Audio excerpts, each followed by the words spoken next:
ফ্লিপকাৰ্টৰ পৰা ফ্ৰক এটা আনিছিলোঁ এয়াৰ কালি আহিলে বাৰু মই খুলি চালোঁৱে আপোনালোককো দেখাম লৈছোঁ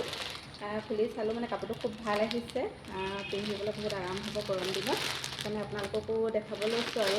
কোনোবা ল'ব বিচাৰিলে ল'বও পাৰিব সেইটো কাৰণেহে দেখাব লৈছোঁ নতুন বস্তু এটা আহিলে এইটো খুলো খুলো লাগি থাকে সেইকাৰণে মই খুলি চালোঁ আৰু এইটো খুব ভাল মানে কটনো হয় একেবাৰে পিয়'ৰ কটন মই পিন্ধি আপোনালোকক দেখাই আছোঁ দেই পিন্ধি দেখাই আছোঁ একেবাৰে লং পিন্ধি দেখালোঁ কেনেকুৱা লাগিছে জনাব দেই এয়া চাওক বুজিছোঁ বহুত ভলিউমটো বহুত মানে ডাঙৰ তলতো ৰাউণ্ডকৈ ধুনীয়াকৈ আছে আৰু আপোনালোকে ইনাৰ পিন্ধিবও পাৰে নিপিন্ধাকৈও পাৰে মই এনেকৈ পেণ্ট এটা পিন্ধি দিছোঁ আৰু লংটো ইমানটো হয় এনেকুৱা হাতটো এনেকুৱা হয় তললৈকে অকণমান দেখাই দিছে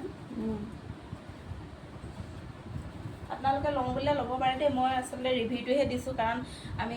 কেতিয়াবা বস্তুটো চাওঁ পচন্দ হয় কিন্তু ভাল আহিব নে বেয়া আহিব এনেকুৱা কনফিউজ হয় মোৰ নিজৰে হয় কিন্তু ৰিভিউটো কৈ দিলে লোৱাত মানে অসুবিধা নহয় আৰু সেইবুলি মই জনাইছোঁ যদি আপোনালোকে ল'ব বিচাৰে মই লিংকটো দি থৈ দিম বাৰু